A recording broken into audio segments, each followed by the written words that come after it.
मतदान केन्द्र को मोबाइल नहीं जिबा उचित कि नुहे एपरी कले दंड भोगिबाकू पड़िबनी तो जानतु कौन कहूछि भारतीय निर्वाचन आयोग गाइडलाइन। चली द्वितीय पर्याय मतदान 13टी राज्य और गोटे केन्द्र शासित अंचल मोट 88टी आसन लगी आज पड़ुछि भोट। तेबे भोट देबाकू जिबा समय मोबाइल नेबा उचित कि नुहे ना केवल निर्दिष्ट वर्गर व्यक्ति विशेष मोबाइल नहीं पारिबे।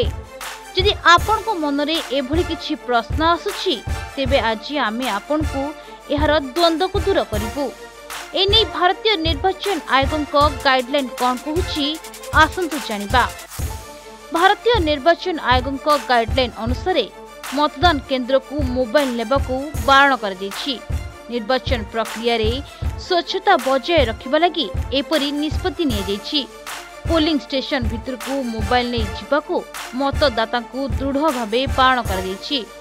मोबाइल नहीं गले मतदान प्रक्रिया स्वच्छता और शांति श्रृंखला रे बाधा सृष्टि हेबार आशंका थिबारु एभली निर्देश रहिछि। तेबे खाली सेलफोन नुहे यह व्यतीत स्मार्टफोन स्मार्ट वॉच और वायरलेस सेट गुड़िक मध्य पोलिंग बूथ को नेबाकू बारण कर दैछि। अन्यपटे प्रिजाइडिंग ऑफिसर निज मोबाइल को मतदान केन्द्र भितर को नहीं जाई पारिबे, किंतु एथि लगी एक स्वतंत्र नियम रहिछि। पोलिंग बूथ भितर थिबा समय रे उक्त प्रिजाइडिंग ऑफिसर को मोबाइल जेपरी साइलेंट मोड रे रहिबा आवश्यक।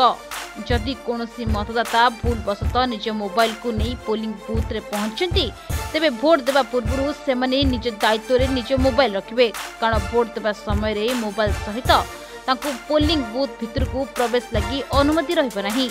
एनु उक्त भोटर निज बंधु किंबा संपर्क को मोबाइल देई पोलिंग बूथ को प्रवेश करि परिबे।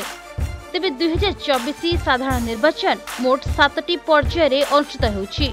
प्रथम पर्याय मतदान एप्रिल 19 रे थिबा बेले एप्रिल 26 अर्थात आज द्वितीय पर्याय मतदान चलिछि। प्रथम पर्याय रे 102 आसन पाई भोट पड़थिबा बेले आज मोट 88टी आसन पाई मतदान चलिछि।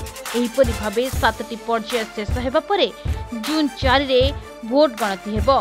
ब्यूरो रिपोर्ट प्रतिदिन टीवी।